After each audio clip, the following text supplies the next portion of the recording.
Well, hello, everyone, and welcome to the Gambling Parlor. I'm your host, Jesse, here for the Week 11 Circa Lines release show and Thursday Night Football watch party. Got a little bit of a late start here. Had to finish eating my food. I didn't want to be chewing into the microphone, so.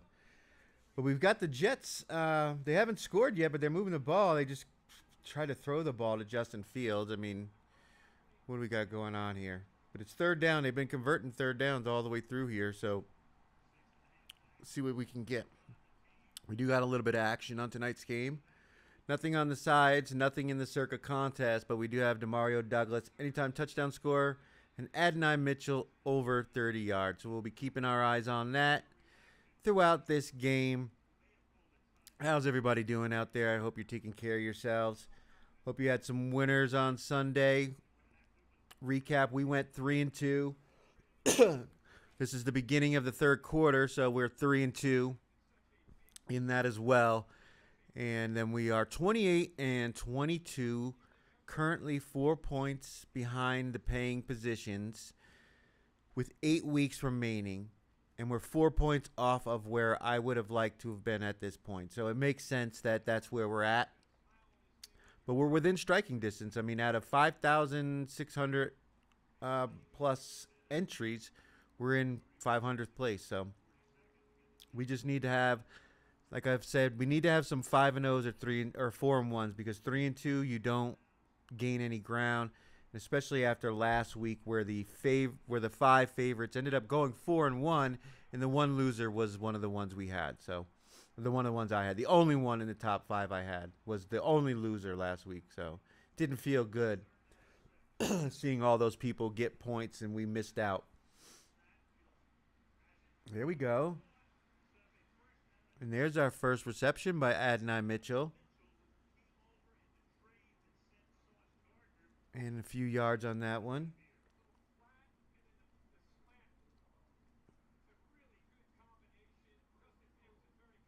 They're chewing up the clock, too. The Jets are. On this opening drive, they took the kickoff. And they're just moving it on down the field.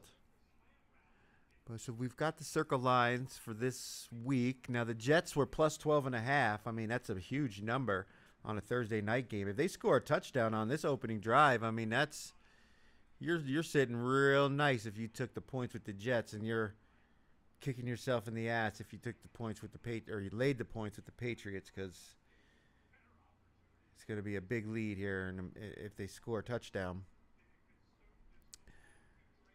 We've got 2.5. We've got 9 games this week that are within from 2.5 to 3.5. So some really tight, efficient lines. Going to have to really do research throughout the week, and on Saturday we'll have the final Circa release picks. Is he going to make it? He made it. That's a touchdown, Jets.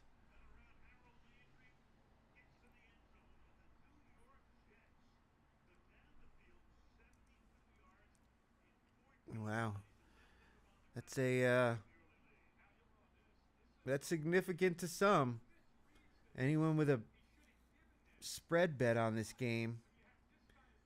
And the total, I don't even think, was 40 points. So, yeah, they just have no answer for Justin Fields' mobility. They can stop the run traditionally, but an elusive quarterback like him, they had no answer. He kept running it and getting their first downs. But so we've got, like I said, 9 games that are within 2.5 to 3.5, and then we've eliminating the Thursday night game, because I'm not going to use that obviously. There's 5 other games remaining that are, 2 of them are 5.5, 1 6.5, 1 7, 1 7.5. So some really tight lines and some big. Otherwise, it's decent sized favorites.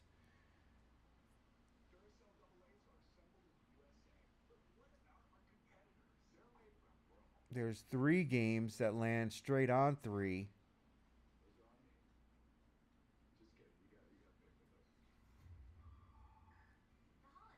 And that's obviously the most, what's up with this camera?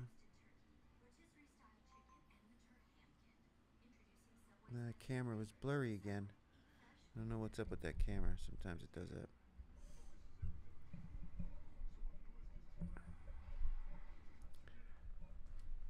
But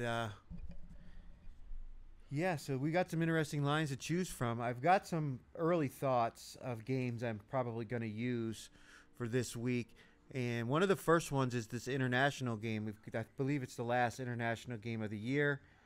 Miami Dolphins taking on the Commanders. The line is 2.5. And I like Miami in this one. I know they won that big game against Buffalo. And it's like, oh, they're going to come out flat. But I don't think so.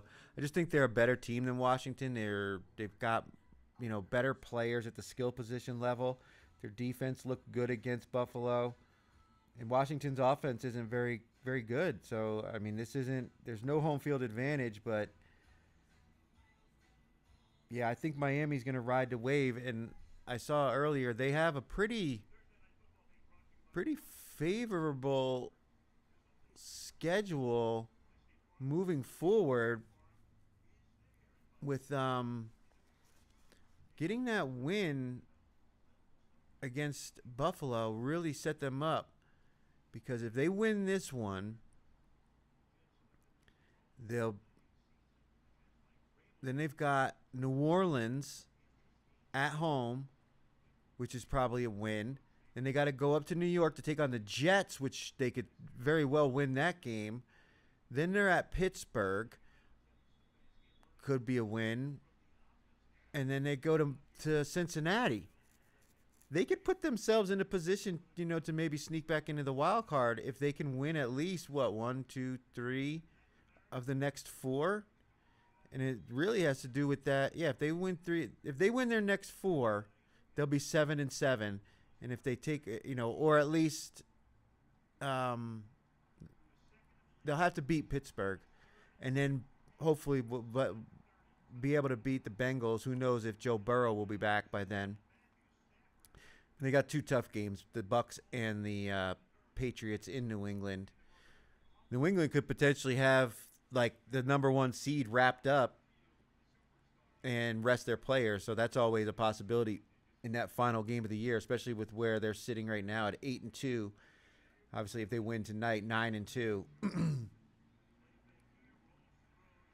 they could really get a stranglehold on that number 1 spot.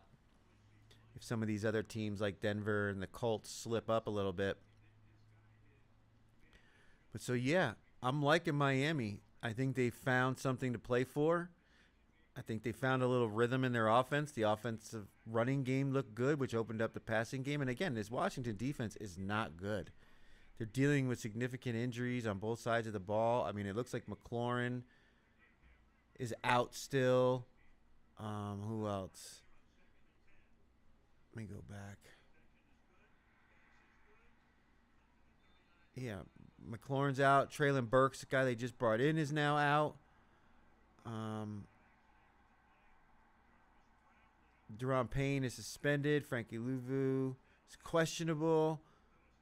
Jonathan Jones and Quan Martin are both questionable. So, I mean, and this is just an old defense. Who knows what they're going to really get out of them, on this international game. Oh, that's a penalty. You can't body slam them like that. I mean, I understand you're trying to show that you're committed to the game, but you got to know when the whistle blows like that. You got to let up. Just cost your team, man. You're on the road 2-7. It's tough. But yeah, these injuries for Washington have me thinking that I'm liking Miami. I've seen some of their social media content. They're looking like they're in good spirits. I mean, for the most part, they're fairly healthy. A couple of questionable guys, but I think they're all going to end up playing. It's just a formality of having to put that up.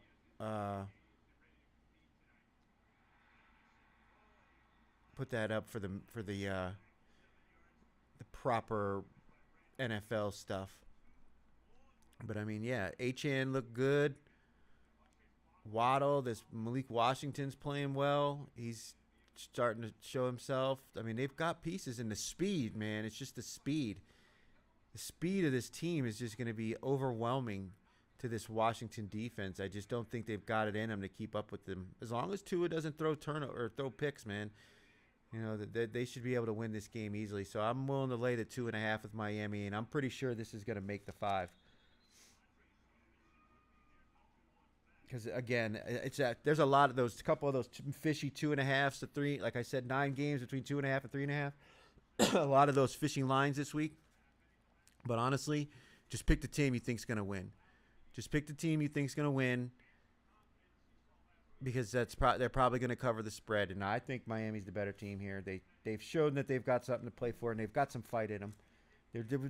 I don't know what the hell was going on with McDaniels, but he's got to keep his team just focused on this week. All right. 4th down. Jets going to get off the field.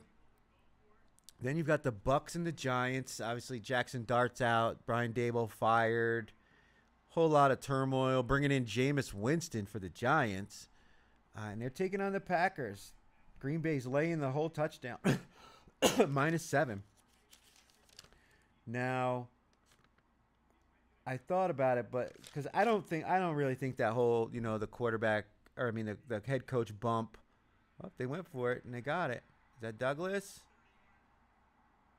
All right, I like that because I have another separate parlay going with him in it.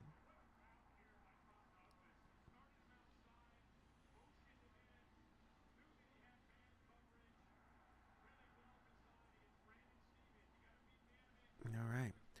Yeah, and obviously with the Packers losing that game on Monday Night Football to the Eagles, and not really looking cohesive on the offensive side of the ball. But let's not forget, the Eagles are a good team. I mean, they're defending NFC champions. They're coming off a bye, so that was a situational spot for Philly to win that game. But we've seen this Packers team struggle with good competition, but you just don't know what you're going to get from Jameis Winston. Obviously, he's got he's going to throw the ball, but is he going to cause turnovers with this? He always tries to make too much out of the play. Sometimes you got to know when to throw the ball away. Is he going to throw interceptions, trying to force the ball into guys that aren't really elite wide receivers?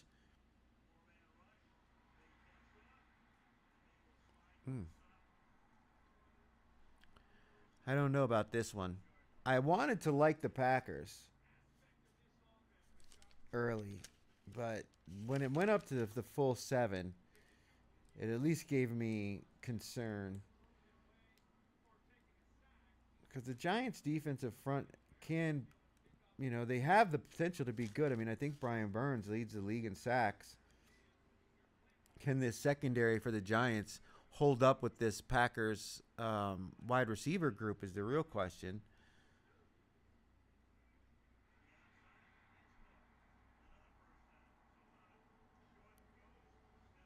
Yeah, I don't know about this one. Like I said, I wanted to take the Packers, but I don't think this is going to make the card. The more I've thought about it, I just as soon find something else. There could be inclement weather, at least wind up there in Giant Stadium. That could play into the game. Packers always struggle with their kicking game. Could cost them. So I probably won't use this one in the contest. I said there's better options, especially with 9 games inside that 3.5 to 2.5 number. Bucks and Bills. Bucks let us down last week. I'm kind of upset with myself because I knew that everybody was saying the Bucks, and I should have just went with my original thoughts. God damn. With the should have went with my original thoughts with New England, because they're just on fire right now, and their head coach is one of the best coaches in the NFL. Ooh, stuffed him on that one. Don't do it. Don't get another penalty. And then Buffalo with that terrible loss to the Dolphins, I mean, they were such a big favorite in that game. And to lose outright, it was just like, wow. It knocked a bunch of people out of Survivor. Like 260 entries were knocked out from just them alone. And then the Panthers.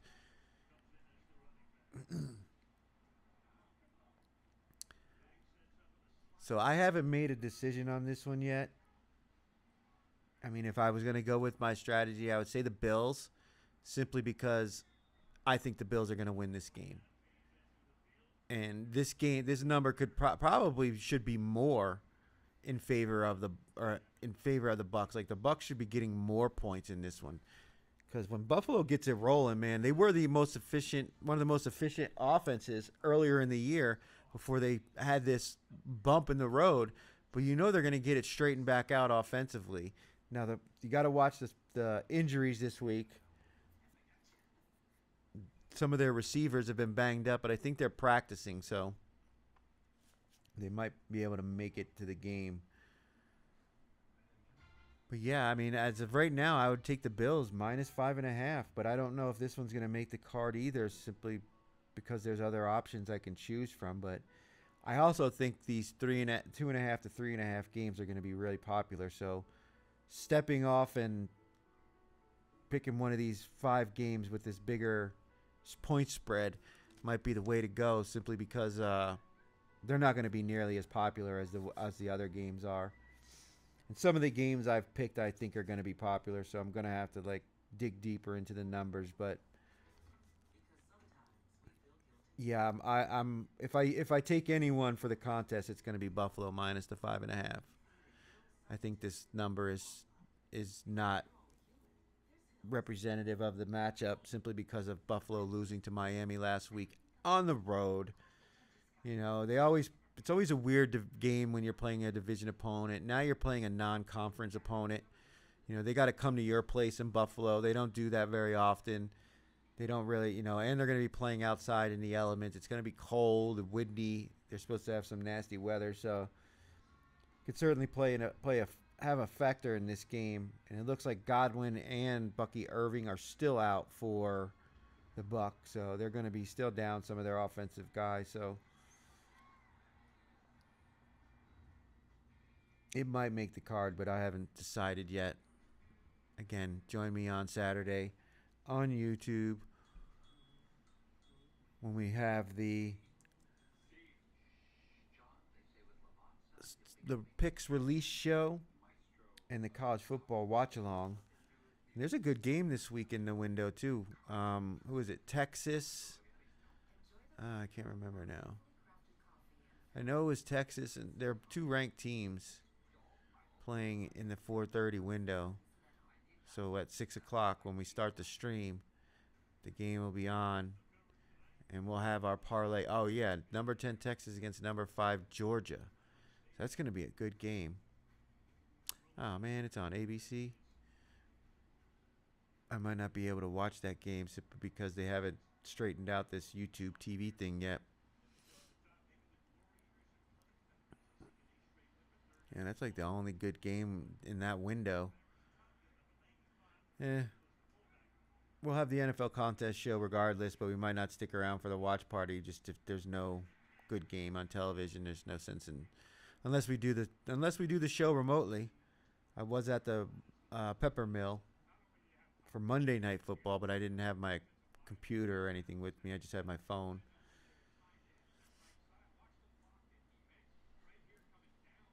But yeah, Bills at home. They normally win by margin. This will be at least a 7 or 8 point win for them over the Bucs. Bengals and Steelers. Another one of these bigger spreads. All right. Oh, that's a touchdown. They pushed him in. Patriots answer back. We are in the second quarter already. That has been a fast. It's been a fast game. when you're running the ball and, using first, second, third down, that chews that clock up big time. No big explosives. It's all, 4 and 5 yard gains. Damn, I need Douglas to score a touchdown, though, but plenty of game left.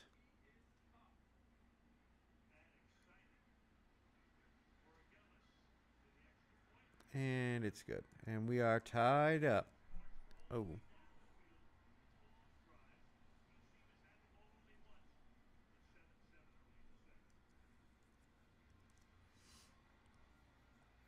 Bengals and Steelers, man, this is an interesting game. Bengals beat Pittsburgh on Thursday Night Football a few weeks ago in Cincinnati. It was Joe Burrow's first game. Or not Joe Burrow. It was Joe Flacco. I think it was his first game with the Bengals. Now they're laying 5.5 to Pittsburgh. No Trey Hendrickson for Cincinnati, and obviously Pittsburgh coming off that kind of poor performance against the Chargers in prime time. So everybody saw that game. So I'm sure Pittsburgh's not going to be very popular this week with bettors after the way they performed. And again, Cincinnati beat them last time. This is a divisional matchup. These teams know each other. Zach Taylor hasn't been good off the bye against AFC West opponents. AFC North opponents, so if I use anyone in the contest, it would be Pittsburgh minus the 5.5. And again, it's because I know, one, this game's not going to be very popular altogether, and Pittsburgh will not be the popular side. People are going to take the points with Pittsburgh or with Cincinnati and assume that Joe Flacco and his offense is going to be able to keep up with Pittsburgh. But Cincinnati's defense is really, really bad. Like, they are not stopping anyone. And the one thing Pittsburgh can do is create turnovers on defense. They're usually pretty good on special teams. They got a great kicker. People will be worried about the back door laying the 5.5. So if I use anything in the contest, it's got to be Pittsburgh minus 5.5. That's where my head's at, because it's the more difficult side to choose, and it's the better team. Do I think Pittsburgh's going to win this game at home? Of course I do. So, the reason why they inflate the number is because if you want to take the home team, you think they're going to win, you got to pay for it. But I'll lay it with Pittsburgh minus 5.5. This one could make the card as well. We need to keep an eye on the injury reports for both teams, but Texans and Titans. Oh, what a disgusting game. What a nasty game. Texans offenses can't do anything. It was a miraculous fourth quarter comeback against Jacksonville. They didn't do anything the first 3 quarters of that game. And the Titans, coming off the bye, but their offense was really stagnant when they played the game against the Chargers before they went into the bye. They scored 14 points, one on a pick six and one on a punt return, and still lost that game by 7 points. Their offense was not very cohesive, but they're coming off the bye. They looked healthy. And again, I've said I think the Titans will have more against the spread wins than I think they will straight up wins. And this feels like one of those games. They're at home against a division opponent. I know the Texans' defense is really good, but the Titans, the defense usually starts out strong. It's just when the offense can't do anything, they eventually get worn down. But they're going to be at home off the bye. Their offensive line looked really healthy. And that's one of the things that hasn't been great for them earlier in the year, and why Ward is taking so many sacks. But if they can keep him upright, I know the Texans, Hunter and I can't think of his name again. But their 2 defensive ends and their defensive line can get after the quarterback really well. This is a tough one because Titans have been horrible against the spread over the last few seasons. But at some point, that's going to flip. the Texans were getting their butts kicked by Jacksonville until a bunch of plays went their way, and they ended up coming from behind and winning. Yeah, I don't want anything to do with this game. I prefer just to find someone else another game to use, because the Titans might get shut out in this game. That's a real possibility. Bears and Vikings. This is an interesting game. The Vikings lost last week. The Bears are on a winning streak, I think, of 4 or 5 games now. 5 games, maybe? But they're so lucky. They just keep finding ways to win, but there's something that to be said about that. When you don't play your best game and yet you're able to find ways to win, a lot of that goes into coaching, preparation, understanding of football. When you have a good football IQ, you don't have to score a lot of points, but you have to make the plays when you need to. And that's what the Bears have been doing recently. The Vikings, man, they had like 8 false starts, 2 turnovers. I mean, everything they could do wrong went wrong. And to this point, J.J. McCarthy, I mean, he's played like one good game, the game prior to last week. He really hasn't shown much. And now they're home favorites against Chicago, because Chicago's been winning games in dramatic fashion. But, I don't know if I want to get involved. I originally thought about Minnesota minus the 2.5. But the more I look at this, the more I say, why? Like, what have they? I understand the Vikings defense is good and their offense has playmakers. The Bears defense has not been the greatest. They are giving up points, and this is on the road in a hostile environment. Will the Vikings be able to clean up their penalty woes from last week? Probably. They won't be nearly as bad, especially on the false starts. Like, how do you have 8 false starts in your own home stadium? And it's not like, I know people from Chicago are going to travel up to Minneapolis because it's not that far to go to the games. But, like, there's definitely more Vikings fans than Bears fans in that stadium. How loud could they have been? So I don't know. I wanted to like Minnesota in the contest. But the more I look at this minus 2.5 line, the more fishy it gets. And the more I feel like Chicago is the right side. I'm going to have to look more into this. But if I had gun to my head, I would take Chicago plus the 2.5 at this point and take the team with the coach that's got his guys feeling confident and are finding ways to win. That's important. Learning how to win is important, and I haven't seen J.J. McCarthy do that as a professional. Panthers and Falcons. I want nothing to do with this game this week. This is rematch of the 30-0 shutout by the Panthers against the Falcons earlier this year. Now the Panthers are getting 3.5 in Atlanta. Atlanta coming off that disappointing loss in Germany where they had the lead before squandering it and losing in overtime. We had Atlanta plus the 6.5 last week, so them only losing by 6 was the only positive I could take from that. This offense for Atlanta, they were 0 for 8 on third downs, and they're like 20% over the last 4 games on third downs. I mean, it's just unsustainable. You can't run an offense that way. And the quarterback is one of the biggest reasons why. The running game hasn't been that great. I would say the offensive coordinator needs to call more early down throws. But at the same time, on third downs, you got the quarterback in there for a reason, and that's to be able to gain these, 3rd and 7 first downs. And if he's not able to do that, your defense gets gassed. By the end of the game, that's exactly what happened with Indy. They were gassed, and Indy was able to just move the ball at will because they were on the field so much, because every time the Atlanta got the ball, they went 3 and out. Like, damn.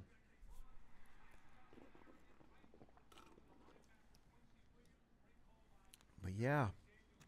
So I want nothing to do with it. I X'd it off. Atlanta will not be on the Circa card this week. I can tell you that much. They will not be on the Circa card this week. Nor will the Carolina Panthers. I'm not going with anything to do with this game. I crossed it off the list already before as soon as I started making notes for this week. One of the first things I did was went in and X'd off that game. Just so I know. Don't even think about it. You've got much better options to choose from.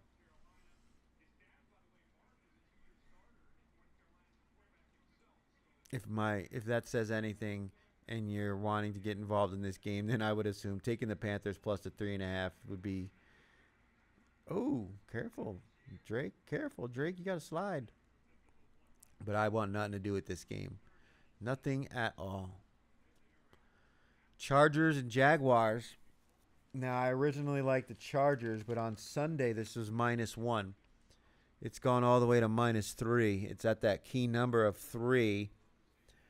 The Jags are still dealing with injuries, but it looks like they might be getting some guys back. But if you look at the injury report right now, 4 out of their 5 starting offensive linemen have a questionable designation. And they're all dealing with some kind of ailment.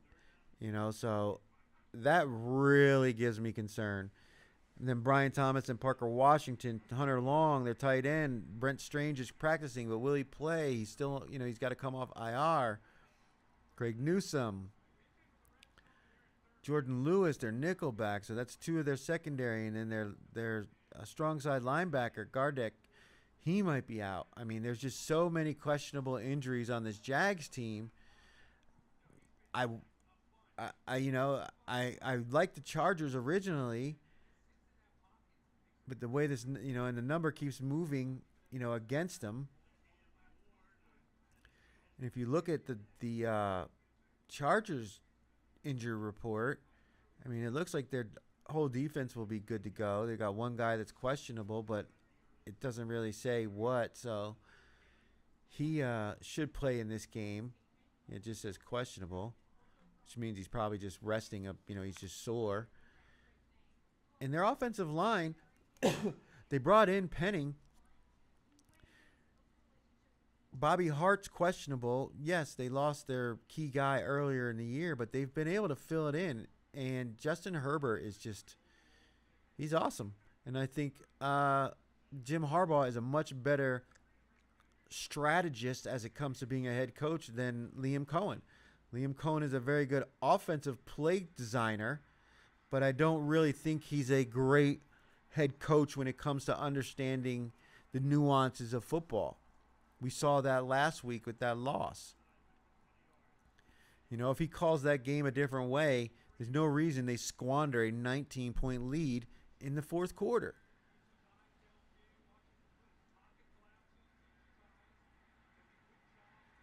And I think this could actually be a 3-point game. Like, it could be decided by a field goal for certain. I mean, the Chargers offense didn't look great on that primetime game, but they were playing the Steelers, whose defense is pretty decent. And I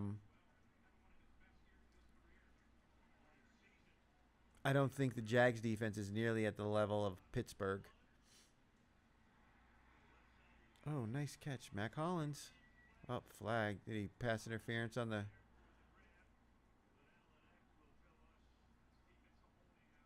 Oh, so they're going to keep that. That's good for me.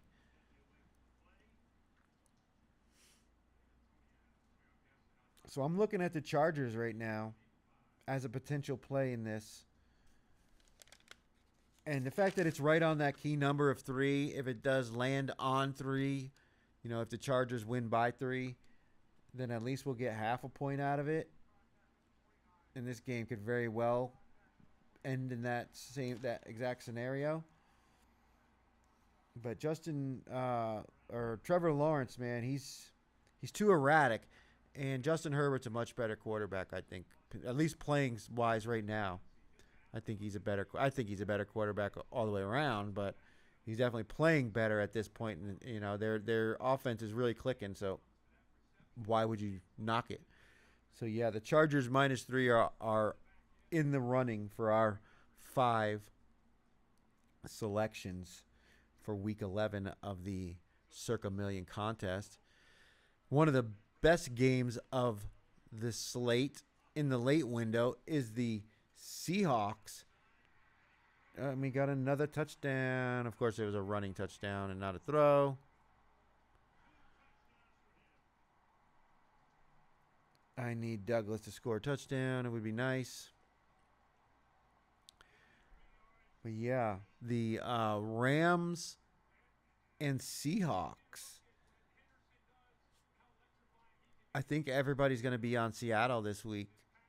And I think the Rams are the right side. I know that Seattle's looked good, but they've been playing against weaker competition. And they've actually had some struggles. Like, if it wasn't for those 2 fumble return touchdowns against Arizona last week, that's a totally different game. You take away those 14 points, and that's an 8-point difference at the end of that game.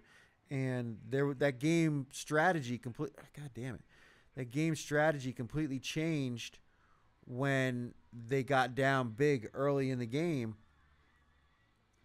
Otherwise, I think that the Cardinals end up covering that spread.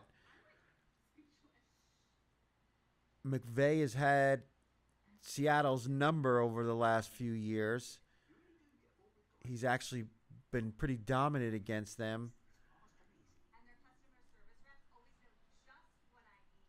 And again, I think Seattle's going to be the more popular side.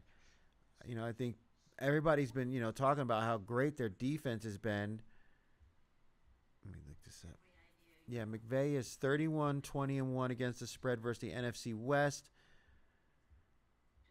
His worst team is the 49ers. He's 7-11 against the spread against the 49ers, but he's 25-9-1 against the Cardinals and the Seahawks.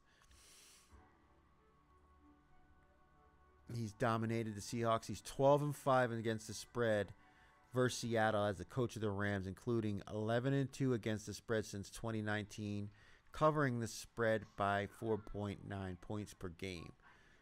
With Stafford at quarterback, the Rams are 5-0 straight up and 4-1 against the spread versus Seattle, covering by 6.7 points per game. So I really think the Rams are the right side here. I know everybody's going to want to take the points with Seattle. You know why? Because it's the easier choice to make in a game like this. They're both good. 2-7-2 teams. You take the one with the points, right? That's the easy choice. Laying it with the home team is the more difficult side of this coin. And that's why I believe it makes sense to take the Rams here. I know they've been playing really well, but this has got to be the best team Seattle's faced in the last 4 or 5 weeks since they lost the game against the Bucs at home. Now they're going up against a team that's rolling right now in the Rams. We had them last week. They got it done against San Francisco. They made San Francisco's defense look, inferior, but they also were dealing with injuries. But now I know Seattle's pass rush can get pressure, but again, they've been playing against let me look real quick because I know it was like Jacoby Brissett. Who else are they playing against these last couple of weeks?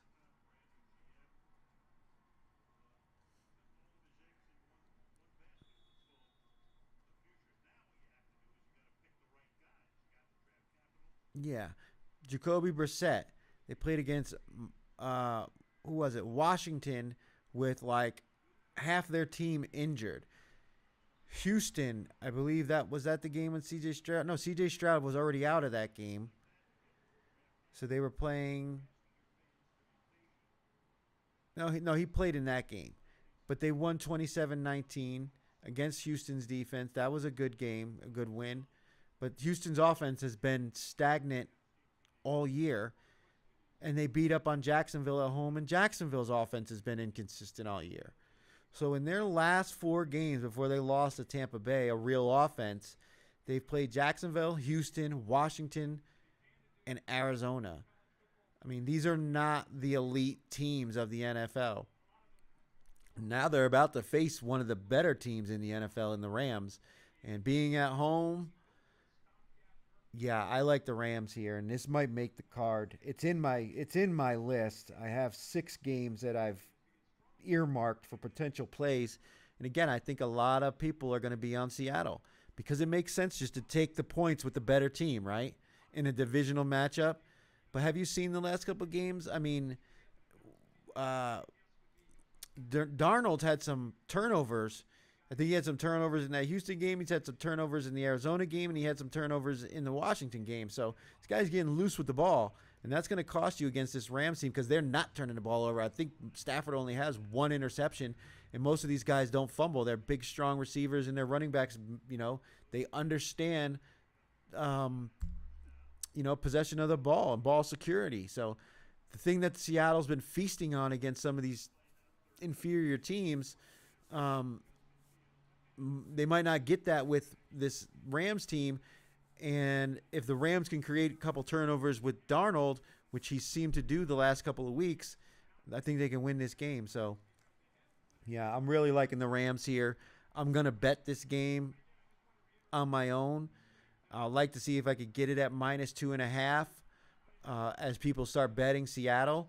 But I'll still take the stale -3, and it's probably going to make my contest plays.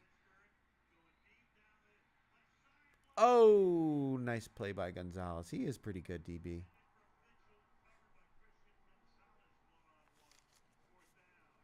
I wasn't sure if he was that good because he got injured early, but he actually is pretty damn good.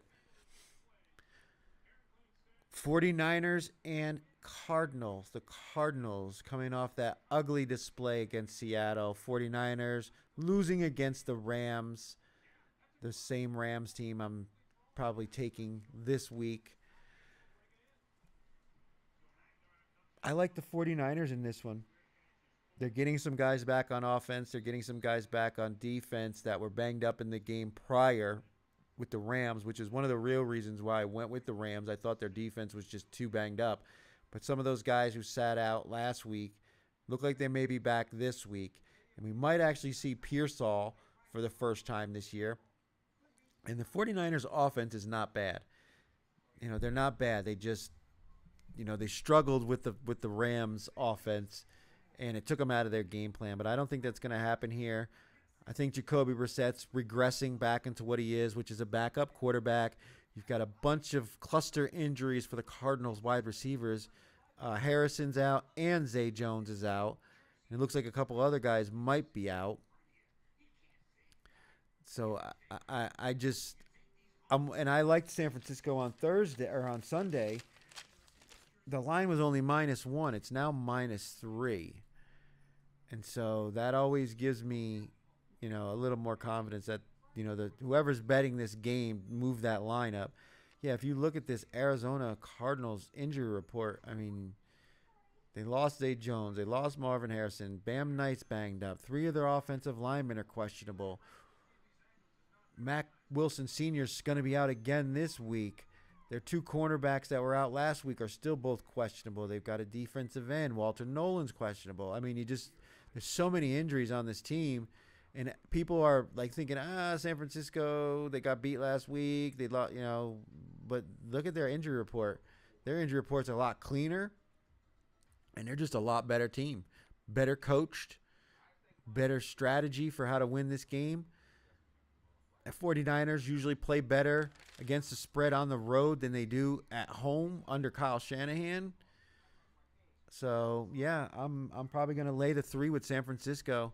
And again, it's another game on that key number of 3 that has every potential of landing right on that number, which could earn us a half a point if it's the 49ers winning by 3.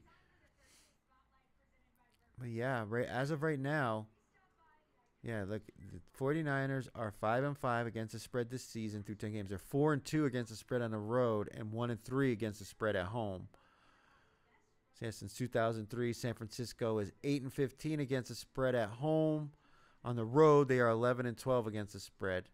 So they're better on the road than they are at home. And it's at that number of 3 because they lost last week. Otherwise, I think this would be a bigger number with the way the Cardinals got beat up. I mean, the Cardinals moved the ball against Seattle's defense. Again, they couldn't punch it in the red zone. and they had the turnovers, but they won that turnover battle, at least number wise, but they gave up 14 points off those turnovers. But it's really all about their injuries, man. I just think San Francisco is a much healthier team, better coach team, and Shanahan's going to have his team ready to play. They're still well within the fight of the playoff run, so they got stuff to play for. They're in the fight, so yeah, give me the 49ers minus the 3. That's going to probably make the card as well. I've been hitting on the NFC West teams this year. I've been on the right side of a lot of the choices I've made in these NFC West matchups, and picking the NFC West teams against other teams, because they've all been killing it this year. Man, Patriots got the ball back already. Damn. Ravens and Browns. Ravens minus 7.5 going to Cleveland, and this looks like it's going to be a nasty weather game, which could certainly come into play.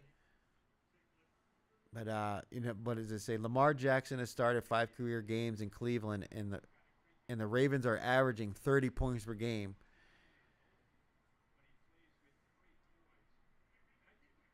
So Lamar Jackson puts up points in Cleveland. Could the weather play a factor in this one? I mean, I know people like Cleveland's defense. They lost last week to the Jets, with the Jets having 2 special teams touchdowns that got them that victory.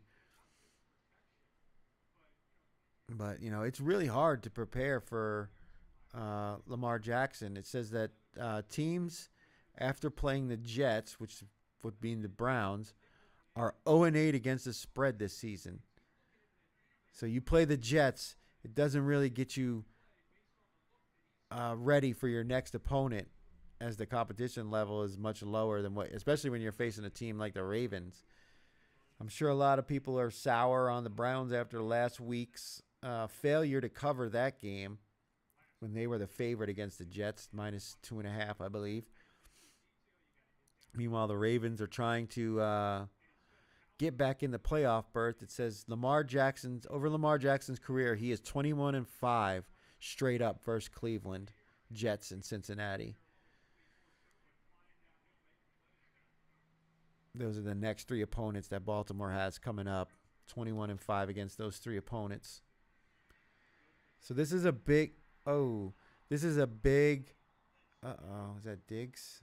He's hurt and got banged up on that one. So this is a big, big, important game for Baltimore if they're going to have any chance of getting back into the NFC North division race. So I really think that Ravens are the right side here. I know a lot of people are going to try to find justification for the Browns because it's 7.5. But yeah, if you think they're going to win, you got to think they're going to cover. What does it say? AFC North opponents who are under 500 straight up on the season. Browns are 2-10 against the spread under Stefanski, including 0-6 against the spread when under 500. So when they're facing a team that's under 500, they're under 500. They're 0-6 against the spread. Not a good spot. I mean, no, Harbaugh comes from a special teams background. He could maybe try to exploit some of the weaknesses that the Jets exploited last week. That could always turn the game. And I just don't know how you deal with Lamar and his mobility in this running game. What kind of effort are you going to get from Cleveland at this point?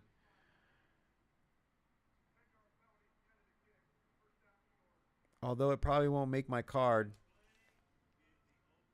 I like the Baltimore side better than the Brown side. Because, again, laying the 7.5 on the road with Baltimore is certainly the more difficult side. Well, actually, I would say taking the Browns plus 7.5 is probably the more difficult side to take. Because you're betting that Dylan Gabriel is going to beat Lamar Jackson, and that's a tough task. I'm not going to have anything to do with this game. Again, there's better options. That's one of the 5 games that's outside that 2.5 to 3.5 range. So I'm sure it won't be very popular, but I don't think it'll be on my card. I don't have a very good read on the AFC North as is, so I'm probably going to leave this one alone.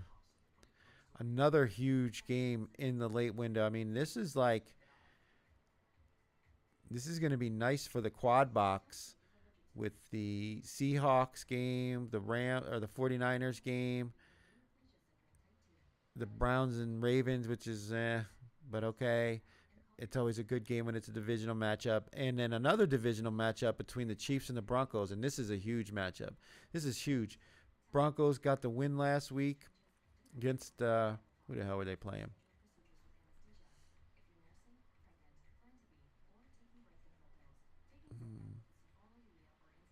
I think they were one of our losses. I can't remember who they played.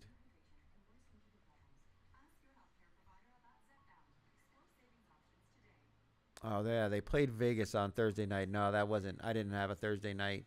They cost us because that game was so damn boring, and I had a bunch of anytime touchdown score bets and parlays and shit for overs that never even came close with that game. I had the over in that game, too. That was what a booty game. So they get the mini bye. Chiefs coming off the real bye. Andy Reid has been one of the best coaches coming off the bye. And then what does it say? Patrick Mahomes has started 19 career games in the opposing team stadium. He is 18-1 straight up, with his only loss coming in Denver back in 2023. When Mahomes faces an AFC West opponent off extended prep time, Kansas City is 11-1 straight up, only losing to the Raiders in that Christmas game. I remember that. And they're 5-0 straight up in road neutral games.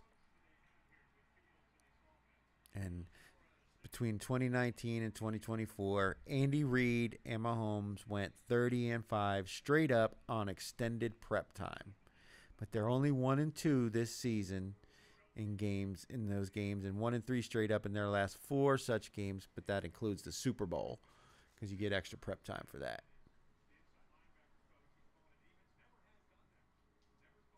Reid and Mahomes, 34-10 straight up, went on extended prep times as a duo during the season. But in those 44 games, they faced an opponent with a better record just 6 times. Kansas City's 3-3 straight up against those teams with winning records off extended rest. And it says the Broncos have trailed in all 10 games to start the season and are 8-2 straight up, but they're only 500 against the spread, 4-4-1. That don't make sense. They need another one. Where's the other game at?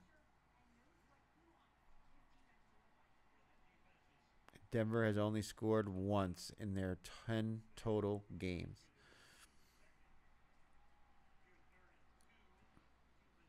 They've been feasting because of their defense. Yeah, it says Denver has gone 1 of 4 in the red zone over their last 2 games. Will Spags have a good defensive plan for Bo Nix and this team? I think so. I don't think this is going to make the card, but the Chiefs are the side here. It's much, much easier to take Denver plus the 3.5 at home. But Kansas City's a better team, and Denver's been living on the edge. And eventually they're going to have to take a step down. And Kansas City, I think, knows they need this game like they need oxygen. So you're going to get the best out of them.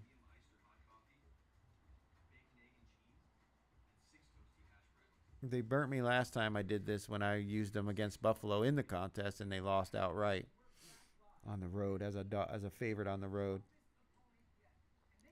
This one won't be making the card, I can tell you that much, because 1, I got too many games in the late window that I'm looking at, but 2, this could certainly go either way. But I like the Kansas City side, and I might end up just having a bet on it, but I don't think I'll have it in my contest 5. Then we get a Sunday night game Another great game. I mean, we've got some great games in this late slate of games. The Monday night game is booty cheeks. That's why we got to enjoy these ones. But we got the Lions taking on the Eagles, two potential playoff teams looking to battle it out in Philly. Philly laying 2.5 at home. All kinds of turmoil in the locker room in that team, even though they keep winning. And then Detroit dealing with injuries, who's going to be playing, who's not going to be playing. You know, they won last week, but it's an outdoor game. Back-to-back, I believe back-to-back outdoor road games for Detroit. How will Jared Goff fare? Is the weather going to be a problem in Philly? That's always going to be a concern. The offensive line for Detroit's got some injuries. We need to keep an eye on that and see who's playing, who's not playing. So does Philly, but I think the guys that were banged up practiced today, like Lane Johnson. So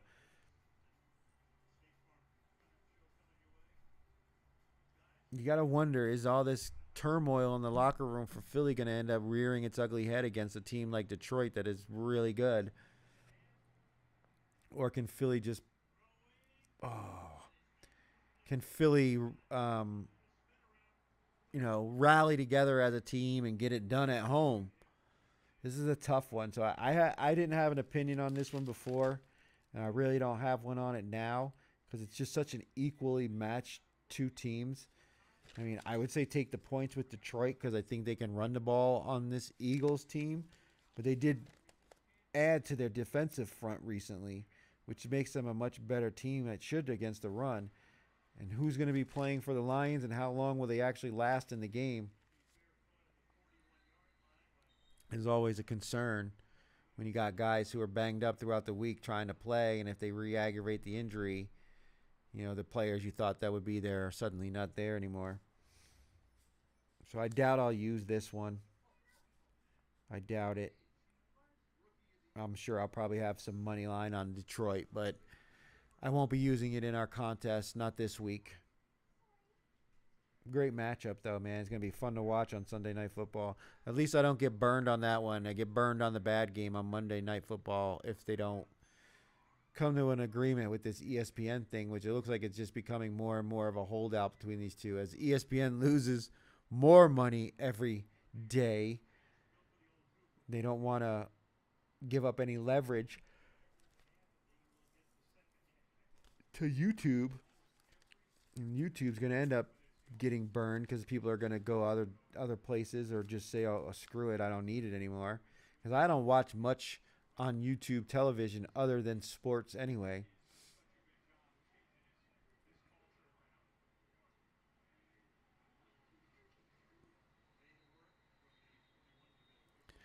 But the Monday night game, Cowboys at Raiders. I like the Cowboys, and I'm probably going to lay the 3.5 with them. I've been looking at that as one of my plays. I know Dallas's defense has not been great, and almost every team they've played against has scored points on them easily, but they're getting some guys back from injury. I think coming off the bye, they might have a little bit better strategy. This Raiders offensive line has been not good. Geno Smith is banged up. At least he was at the end of the last game. And he wasn't playing very well in that one. I mean, their offense looks so out of sync. And their defense is not good. And they can't cover anyone. And now you're going up against CeeDee Lamb and George Pickens, who didn't have great games the last time the Cowboys played. So I'm sure they're going to want to not look incompetent again in prime time when they lost to the Cardinals. So I like the Cowboys here. I think the Cowboys are going to put up points against this Raiders team, and I don't think the Raiders are going to be able to match them, and that'll be the difference. Playing indoors, it's very similar to playing in Cowboy Stadium. There's going to be a lot of Dallas fans at this game. It won't be a home game for the Raiders because Dallas fans will travel. There's a lot of Dallas fans all around the country, and there's certainly a lot of them in the Las Vegas area. And I'm sure plenty more are going to come into town for this particular game and enjoy a weekend in Vegas. So there's no way the Raiders will have a home field advantage in this game. They'll probably have to go with a silent count. And what does it say? Overall in his career, Dak Prescott has dominated night games. He is 29-16-1 straight up, 26-19-1 against the spread, including 14-8 against the spread since 2021. Dak is 18-12-1 against the spread as a favorite in night games, including an impressive 25-6 straight up. Dak and the Cowboys are 13-1 straight up as night favorites since the start of 2020. I mean, that's just, he likes that time slot, I guess. He likes being on the spotlight, and I don't blame him. I mean, you're going to try to play your best when everybody's watching because the whole world's tuned in. And look, overall in prime time throughout his career, Geno is 4-14 straight up, including 2-3 straight up as an underdog and 2-1 straight up as a favorite. So he is 2-13 straight up as an underdog. And you have to think, if a team's going to win, they're probably going to cover the spread, right? So that's the motto. And I think Dallas is going to win this game. So I'm probably going to lay the 3.5 with Dallas, and then they're in the orbit of the 5. I've got Dallas, I've got Miami, I've got San Francisco, I've got Los Angeles Rams, and that's where we're at right now because I took Minnesota off the list, and I don't think I can fuck with Jacksonville. I wanted to. I have them in the conversation, but I don't think so. Because I originally liked the Chargers. And I have this notebook. I do it every season during the contest. Oh, the Jets should have had an interception. They dropped it. Two players got in each other's way. But I keep this notebook, and I always do my first thoughts on Sunday night football, unless, what I think about the upcoming games. And, do my notes and everything for each game. And I go back and look, and like if I go back and look at, after the games are completed and look at my first thoughts, I'm normally pretty good. Because I'm not allowing outside noise to cloud my judgment. I'm basing it on my initial thoughts. So, yep. I had Kansas City minus the 2.5. I know it's moved to 3.5, but I still think they're the right side, though I don't know if I'll use them in the contest. But yeah, so that's the Week 11 lines for the Circa contest and my first thoughts on what games we like, what games we don't like, who we're going to use, who we're not going to use for this upcoming week. It looks like we're going to be going into the halftime at 14-7, although the Jets, after that opening drive, stupid camera. The opening drive touchdown that they scored have struggled to do anything offensively.